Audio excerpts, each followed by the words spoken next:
Sneakers and Cleats, the podcast.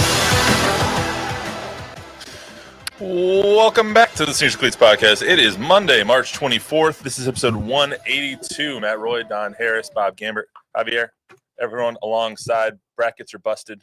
What's going on, Don? It's 41 degrees in here right now. I was just telling you, it was 72 on Thursday. You weren't here for that one, so I know. You missed it. I was sweating. It doesn't take much for We that. complain a lot about how it is in here, but it's never been colder. This is the coldest episode. This is not the coldest episode. Now. We've down to 59 before. Yeah, we were at like one time. It was not fun. I don't know why it's just this room is, but it's fine. Yeah. Anyway, back and better than ever on the Sneakers Cleats podcast 182. Subscribe to Brackets are not busted. Actually, a lot of brackets aren't. Be hockey this tournament's. I noticed when I look at the standings, you're circling down there with both of yours. No, I'm like fourth place with our bracket. Okay. One of them's bad. Bounced back, I guess. Yeah, I had two, and that's why I did two. I did one that was kind of off the kind of screwed now because I had St. John's winning. But anyway, that's craziness that we've seen in this tournament so far. So I have a YouTube channel, both News 4, Fox SA. If you're fine, download, rate, review the podcast wherever your podcast. I opened this podcast on by saying March is here, madness is near. I advise that to say March is here, madness is non-existent. It's mad. It's not madness. Ireland's final finish It's was great. mediocre. Yeah, there's not great buzzer beaters, not a lot of big ups. When there was a guy who bet every game in the first two rounds not go to overtime. 48 game needed to not go to overtime to win his bet. We went 48-0. No game went to overtime. That's how you know that this tournament is a little meh. There's a madness going on. It's really tight. There's no huge ups except for McNeese over Clem first round. Yeah. But we'll get second. It's just a lot of Cinderella stories. And everyone's pointing back to NIL and transfer portal. Is it room NCAA tournament? So we'll talk. Hey, during the pleasantry comment part right here, can I give a quick shout out to the late great Bill Mercer yesterday? 89 years old, been widely known in San Antonio as the voice of world-class wrestling. Did the voice and all that stuff back in the 70s. He was the voice of the Cowboys at the Ice Bowl with Bart Starr. He was the Texas Rangers. He was the longtime professor and mentor sports broadcasting program at the University of Texas, where he was miming Craig Way, the voice of the Longs, Mark Followell, the voice of the Knicks, Donovan Miller, and many others came through that program where we had play-by-play classes in football and baseball. And was a great friend, lived in 99. Bill Mercer was for the Kennedy assassination on TV live in black and white. And he was the one who informed Lee Harvey Oswald, crowded Dallas police station, had been charged with the murder of John F.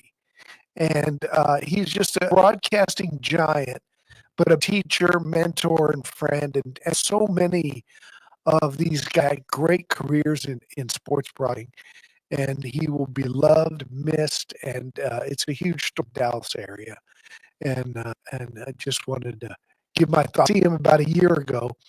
I went to his assisted living facility, still going strong at 8 at that time, and got to see him one more time and tell him what she meant to me.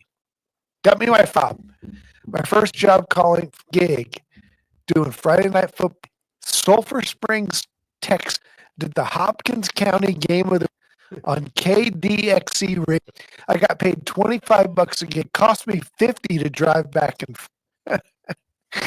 but I lost money on the such great experience when I was 19, 20.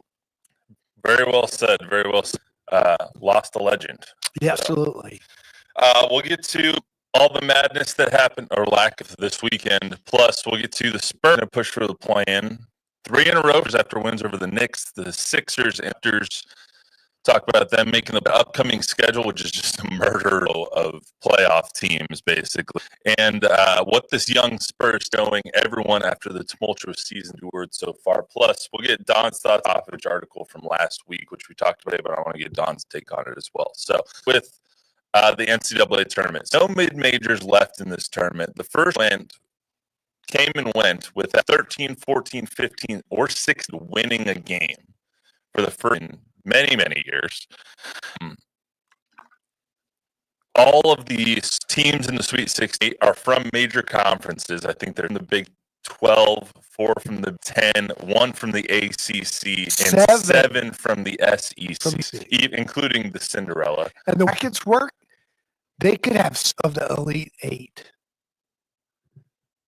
6 of the Elite 8 from SEC. God, I hope not.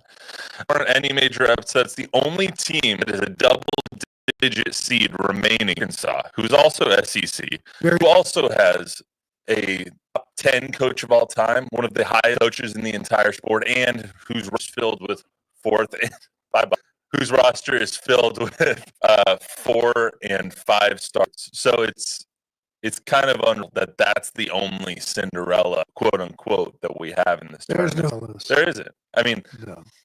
The highest seed remaining has Calipari as its coach. Yeah, there are no Cinderellas in this tournament, and a lot of people saw it coming. I think you saw a lot of Spurs have all 4 ones in their final 4, 1, 2, maybe 1, 3. The 1 seed should hold true to form. Although Auburn got a bit of a scare. Florida got a bit of a scare. Houston got a big of a scare. Even if Florida, Houston lost, the teams they were playing or Gonzaga, if you want. Gonzaga. Yeah, Gonzaga. I don't want to be correct. Kelvin Sampson. Yeah. And UConn, the 2 champs, who now are no longer reigning. But still, they would have been upset by 2 others that would have been chalky. Right. Even then, the last years have just spoiled us.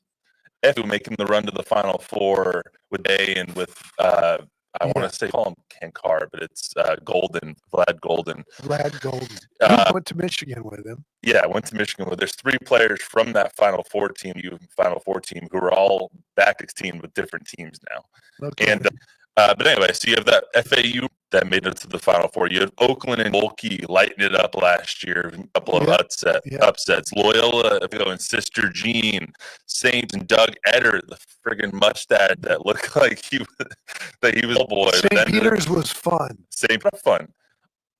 UC knocking off Virginia a couple of years. You had all of these things, and that's what tournament's so awesome, is that they can win a couple of games and get hot. And this year you have none of those. No one got hot enough to take anybody off for a couple of rounds and even making weekend. And I think part of it is those like UMBC or whoever that always had a senior that was really one guy that was them.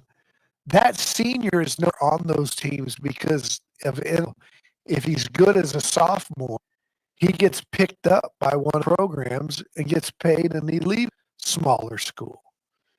I think we'll see less and less of that in the years. Yeah, I mean, it's going to take a Cinderella basically bring lightning in a bottle as usual. And we've been close a little bit. Like last night, CSU would have been the Cinderella's left. 12 were good. 12s would have upset Maryland, forced the second round because of a gorgeous out of bounds play that opened up the 3-pointer on the wing. Couldn't have been any prettier of a shot or a play. 0.6 seconds left. Then Derek, one of the highest paid players in college basketball, and made it known. He makes quite a bit of money, and he made it known. Did you press conference afterwards? Coach paid us, and his coach was just like, "Oh no." No, I mean it's legal now. It is, but I mean it's just like we were talking about earlier. It's still frowned upon. I guess still taboo. Yeah. How that Derek does not have a NIL deal with Queen at this point beyond me. Honestly, I'm listening. If there is some audio issues, we're working that. That's why you saw Bob run the camera a second ago. So we're fixing the audio. I thought he was running to the back way he got up. I've never seen Bob move fast. He needed a smoke break. Was the coffee kicking in? But anyway, it's disappointing. This is something I saw from Evan A., Director of Research over at the Action Network. The last 2 years, favorites of 6 points entering the Sweet 16 are 51-6 straight. Sorry if there's people walking in front of the camera. That should happen here while we're trying to fix this. 51 straight up, 26-2 this year that are favored by more than 6 points. Only 2 favorites favored by 6 points lost this year. That's McNeese, and I can't remember the other team. And then 38-19, the spread 19-9 this year. It's like the last 2 years, which has really been the meat of this NIL transfer window, have really been so chalk heavy, so heavy. The 1s, 2s, 3s, and 4s are now than they've ever been before because they're the guys from the younger team, younger classifications, the low vacations like a UTSA or I wouldn't be surprised if UTSA loses offseason. Yeah, if you're any good at all, you got. And it sucks. Like Aiden Mahaney was at St. Mary's 2 years ago. I'll just use an example. Last year, actually, Aiden Mahaney was a star for St. Mary's over there. Goes to UConn. He's the center on that team. Yeah. Like how about Florida, Houston? It's from Oklahoma. Yeah. Who's in? Yeah. And then the kid Texas Tech. New Mexico. JT Toppin, yeah. Here, tell me this. JT Toppin was in last year. If JT Toppin, New Mexico this year, would they not be a bet? Of course. I mean, would they not? Would they not have potentially beat Michigan State? Yeah, but they don't have the money, Texas. And that's the problem. Yeah, and that's if it's a problem. It is a problem. JT Toppin. It's not a problem for it's a fan. It's a problem for as much as the tournament and what's interesting to watch. No, I have had no problem even with the Duke game yesterday. Like Baylor kept it close half, and then Duke pulled away. That was really good basketball. I got no problem with the teams. When I think at the end of the day, as we get to the 8, I want the Duke matchup or the I don't want the Colorado State Duke matchup in a Elite Eight. And that's what normally happens is get to the second weekend and they get trampled. Yeah. Like in SDSU a couple of years all the way to the finals doesn't happen. They got killed in the finals by UConn. Deserved to get killed in the finals by UConn. What was it? Butler, UNC from a decade ago. Butler was an 8. Brad Stevens there. Like that doesn't every year.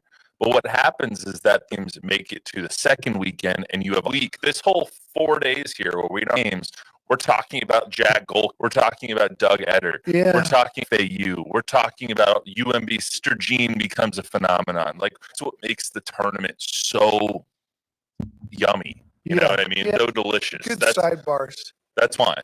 In we want someone. I want number 1 seeds in San Antonio. I want to see the 1 seeds too. Went to San Antonio in a couple of weeks. I want to see Duke. I want to see Alabama. I want to see all these. But this weekend, when I'm sitting on the watching Sweet 16, I want to see Eder and see if he can go off 30 points and not of these teams. Do I want to see him win? But I want to see entertaining Cinderella. So that's just not what we're getting. That's understandable. Ever come back? I mean, we live in a world of hyperbole now, which is unfortunate. I don't see how it does. Unless they get some regulation, right? If you're sophomore, you're going to get picked up and going to pay you to go play for a better team. New Mexico, just using them again. Donovan Dent. He's not going to be out in New Mexico next year. I haven't. All right, so it's just small. These guys, Nick Clifford, CSU. He's not going to be out next year if he wants to stay in college. God, they're so good. But that's what sucks is like you're almost auditioning for your next school. Every time you suit up, you are. We got to stop. Okay. Well, want to sign off? Well, we're sitting over here. Yeah. Well, Let's just Let's just stop the stream, keep recording, and we'll later.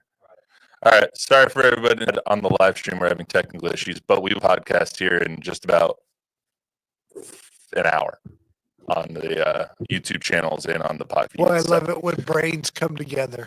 That's what we do. It's just inspiring. The creation of intellect. Oh, and now he's kicking the kid.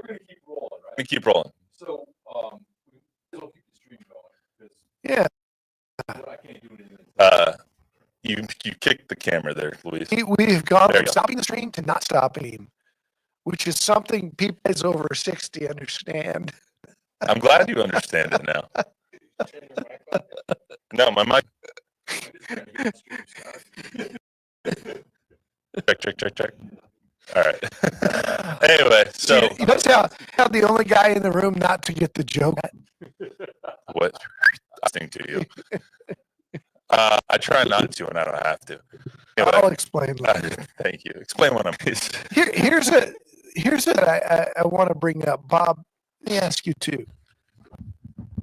I've heard this term like many times in this week, and I swear I've heard it before. Chalkiest. I had to look it up. Really? I didn't either. You had not heard it. It's a big online gambling term. It's a betting term, Yeah. but It's brand new. well, last year, What does it mean? it means the favorites win.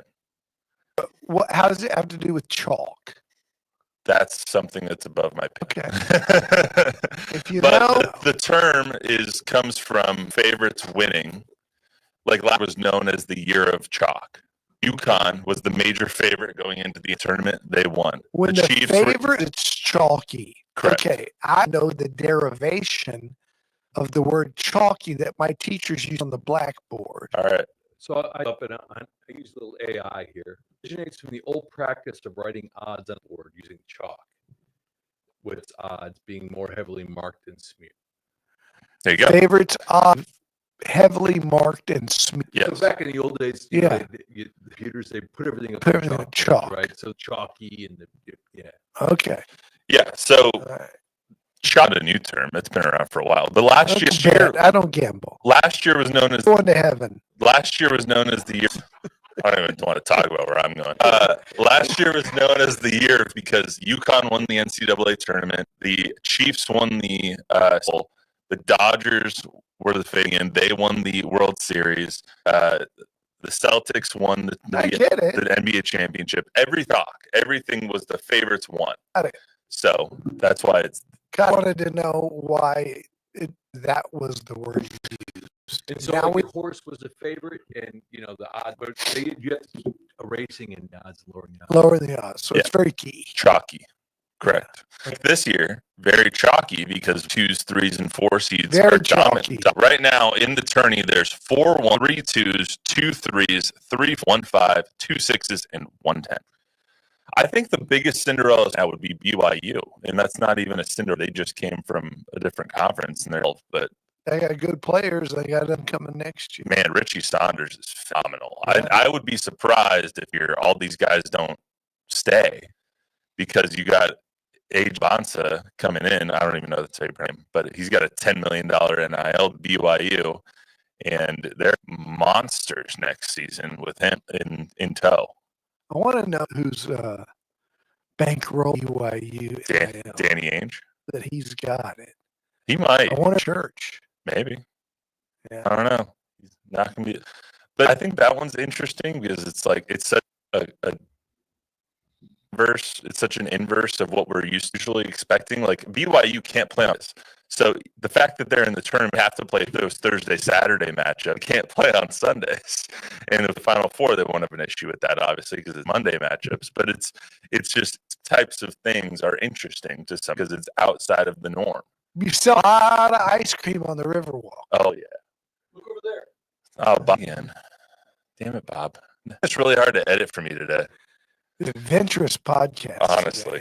Okay, so one more question about this, Don. Don, if you could read Duke right now, you have Duke winning in your good bracket. Yeah. Your isn't so good. Florida. Florida, yeah, almost lost yesterday.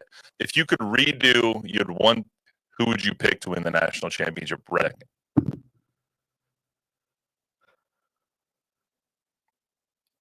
Duke. Yeah, I think if I had to redo, I would too. Right now, I have Houston in my sheet of integrity, which is going to happen. I've been winning, but that's only because I've you getting to the Final Four, knocking off. Really love BYU's team. I think they can shoot the light. They have great defense. They're sucks at free throws, but besides, really, really good. I love Houston. I'm rooting for Kelvin Sampson. I want him. But here's the deal with Houston. We saw it rear its against Gonzaga where they blew the lead. They live by the three. So one of the in a series they would be my favorite. A one and done. They have an off shooting night. Can they survive? And can they knock down when the pressure man ball inbounds and making bonehead plays that almost collapsed the other night? If they can avoid, I think they have as talent. Now Duke.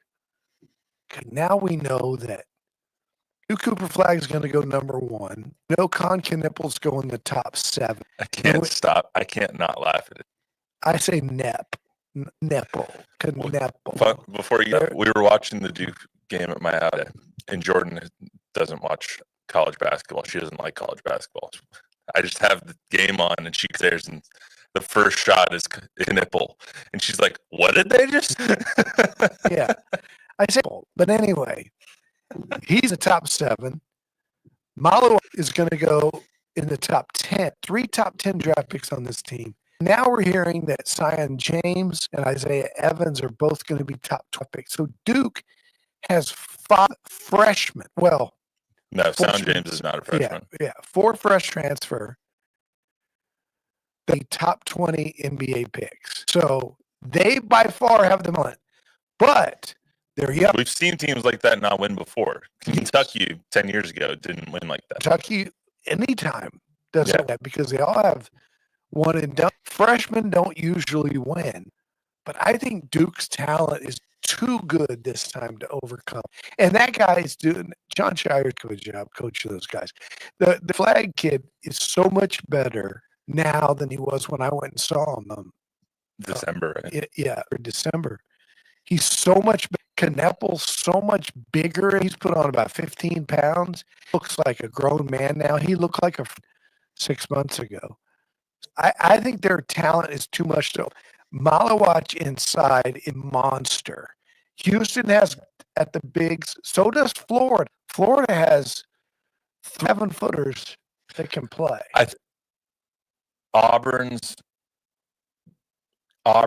the highest of any team, but I don't believe that they get to the Final Four. I haven't been that impressed with. No, I mean Janae Broom is phenomenal. Yeah, I mean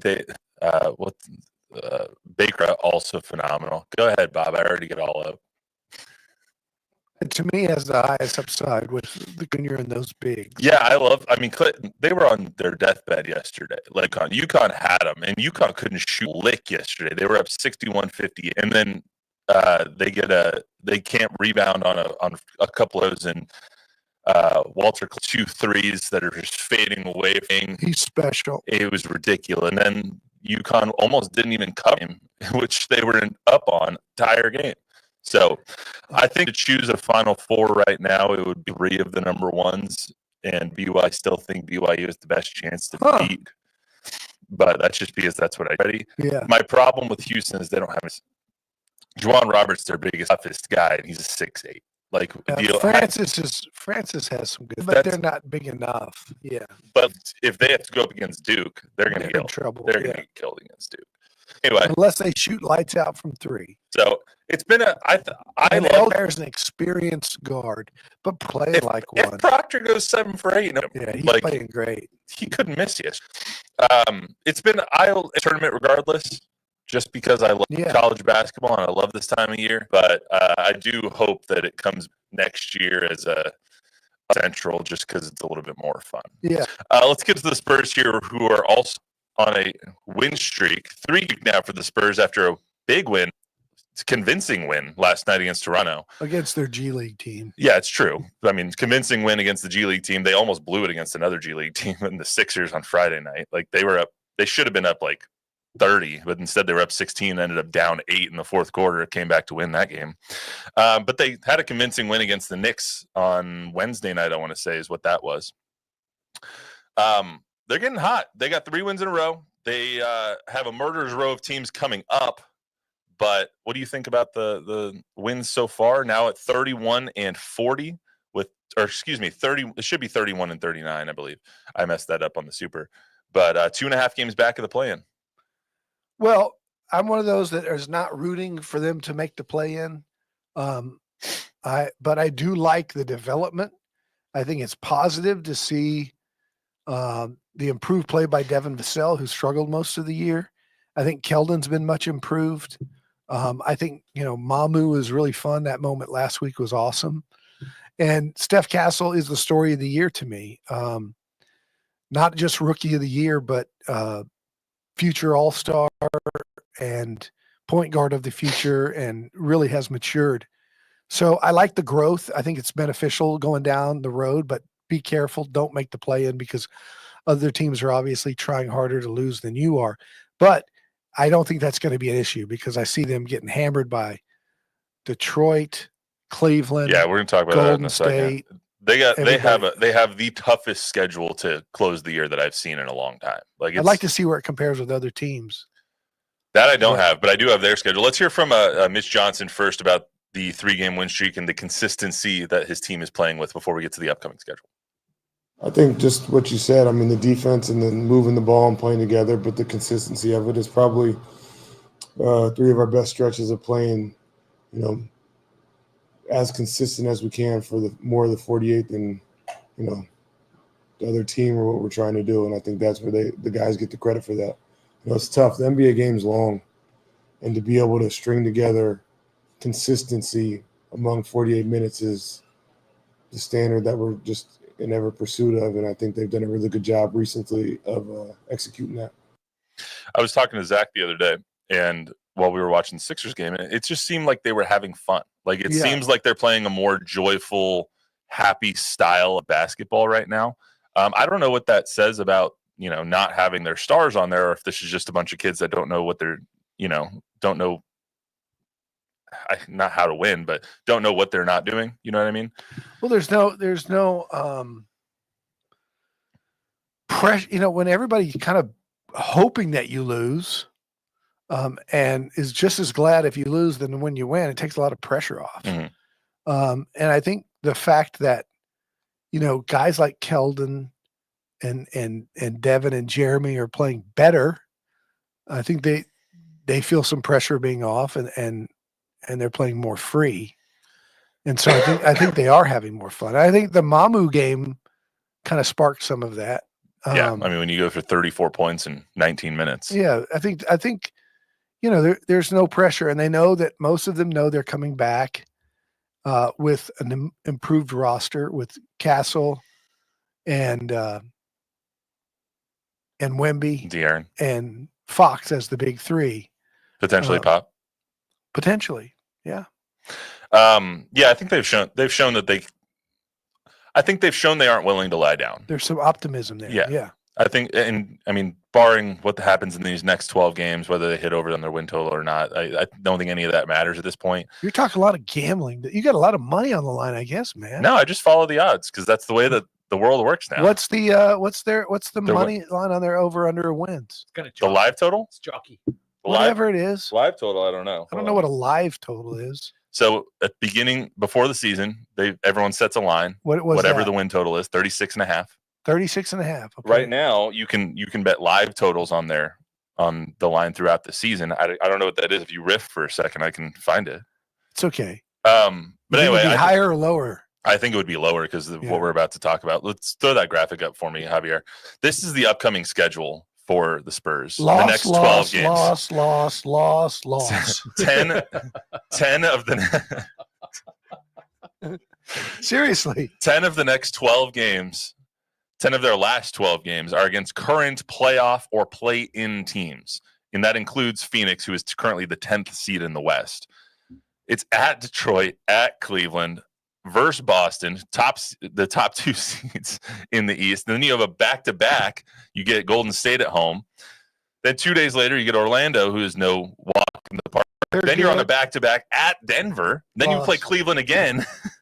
And Portland's playing a lot better. You have to beat Portland because they're on the road. They're the team right above you in the standings for the play-in. 2 wins in there. That's 12 games. I think there's 3 wins in there, but that's still 3-9 to close out the season. That is a murderer's row of teams. Yeah. You have a 4-game streak on the road. You have multiple back-to-backs. You get Golden State on a back-to-back twice. Thank you, Adam Silver. Let's win the lottery. Good Lord. Like, they would need 6 wins to get over on their preseason win total, which I think we all wanted them to get to about 40, 41 is what we thought they would get to healthy. Right now, they're obviously not healthy without Wemby and De'Aaron Fox. Wemby went down 20 games ago. Exactly. We all thought like the season was done, but they're fighting. Yeah. They're fighting, and they're going to have to fight a hell of a lot harder to win any of those games because Detroit is no pushover now. They're the 6th seed in the East, and you got some tough games. You're not beating Cleveland. Are not beating Boston. You're not beating Golden State. Like they might as well pack it in with that schedule. Well, they are. How are these wins affecting draft? So out of the season, when you total up everybody's 1-loss record, odds they had combinations you get in the lottery machine. So the worst team in the league hits X amount of combinations. Everybody else, it goes like a triangle. I mean, a V.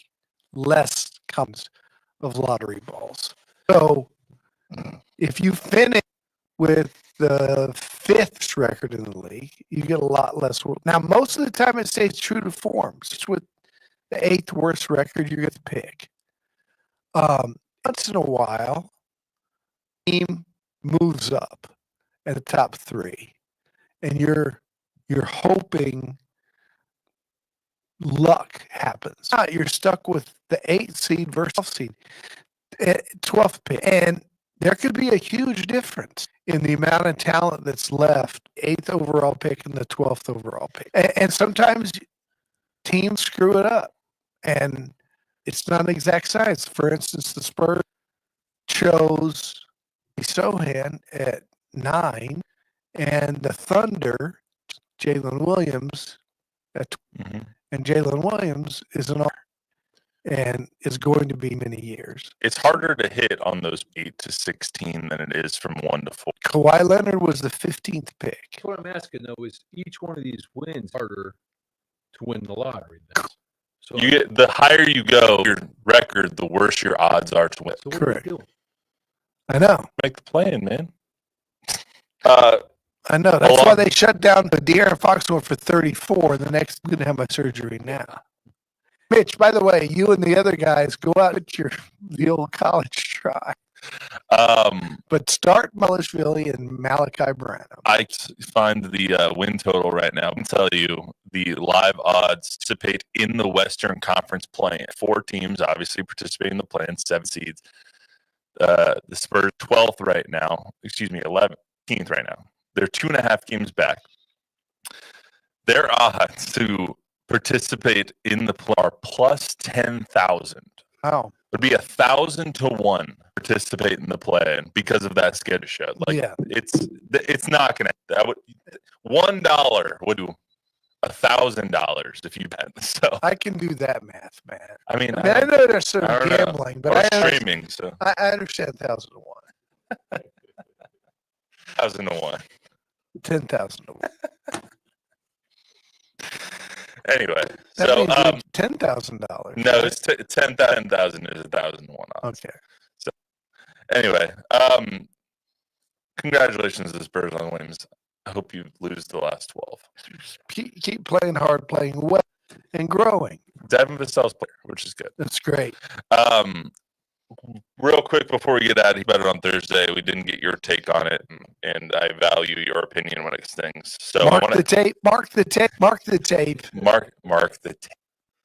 That hasn't been happening since in diapers. Mark the digital stream.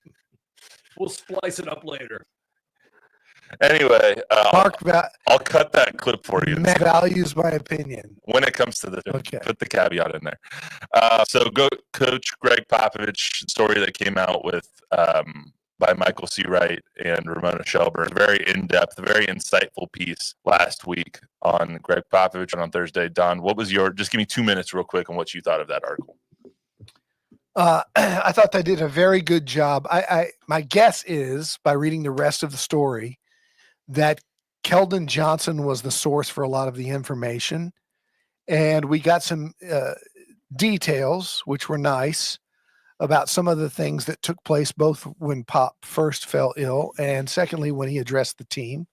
Little details like what he was wearing and where it took place and how the team felt and how he looked physically and what he did. And I think it's all confirms what we believed where Pop was on his recovery and what we had kind of heard.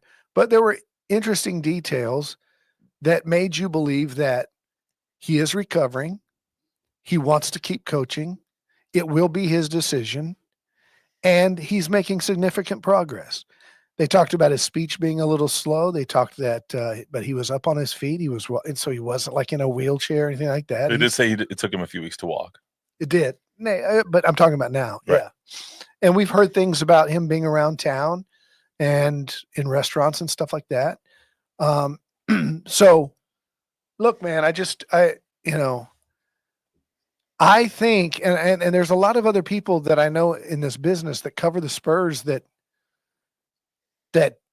don't think he was ever going to come back and still don't believe he's going to come back and think it was ridiculous to think he was going to come back because he was a 76-year-old man who had a stroke. I don't know. The more I hear about it and the more I know Pop, I think he wants to. And I think there's a lot of time between now and September or August when maybe they decide to make a decision. And he knows he told them, this was one of the great details of the article, that I'm not going to come back unless I'm 100%. And I think that Pop thinks he's somewhere less than that, but that he's working towards that. And I think in Pop's mind's eye, he believes he can get there. That's what pounding the rock is all about, right? So he's pounding the rock every day and he's hoping that one day it splits and it will be before next season. And look, I just want what Pop wants. And I think he's earned that. I know there are people that are eager to see some change or to see a new iteration of Spurs basketball. I want that guy to coach as long as he wants to because he brought our city 5 championships and his culture building. And Tim Duncan was mostly responsible for it, but it's Pop's program and we owe it to him to let him do this on his terms. Yeah, and the other part of that article, and I think the quote that they used throughout was, it's Pop's decision. It's Pop's decision. And he's earned that. Amen. 100. So, I mean, like we said on Thursday, it's all about his health. Like anything that will elongate his life. If he feels good enough to come back, and he feels healthy enough to come back, that it will not be a detriment to his health. It's his thing. I think there are those who love him and those who want what's best for him, who believe that not coaching is what's best for him, and who have probably told him that.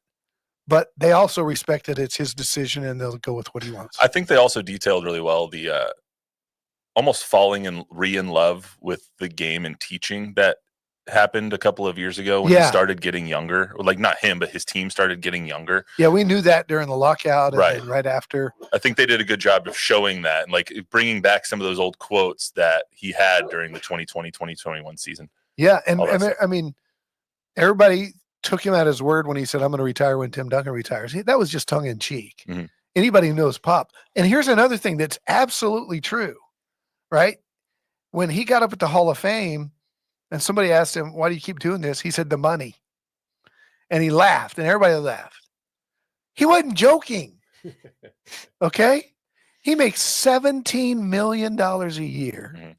He flies on charter jets, stays in Ritz-Carlton hotels, bills expensive wine back to the team, And he's got a program that's basically on cruise control. The Mitch Johnsons of the world and others do all the scouting. RC and Brian do all the front office stuff. He's earned that. Mhm. He's built it. And he's got a great job. And by the way, he loves what he does. He loves coaching the young 19-year-olds because the 20-year-olds, because they keep him young. Mhm. So why would you give that up? Oh, well, he's got plenty of money. Dude, are you kidding me? Are you kidding me? What am I going to do if I retire? I don't play golf. I don't, what am I going to do? Instead, I can go play basketball in the mornings and coach basketball and fly on private jets and go to Ritz-Carltons and coach basketball games in the NBA and make $17 million a year. Do you know what that is a month? Every 2 weeks, what the check looks like? No, but I'd love to. That's why Don keeps me around. Why I would keep you him do? young. Why would you do anything else? Keep going, Pop. That's why Don loves hanging out with me and Zach. We keep him young. That's right. And All you right. value my input, Sometimes. my opinion. Sometimes. Other times. Most times I disregard I heard it. Play it back, Javi. Most Play times it I back. disregard it. Anyway, that's all we got for today on the Steelers Cleats podcast. Apologies for all of the technical difficulties. We will be better on Thursday. Remember to download, rate, review the podcast. It'll be out in just about an hour and a half once I cut Bob out of it and walking across the camera all those times. Yeah, people love seeing Bob. Anyway, we'll be back on Thursday. See you then.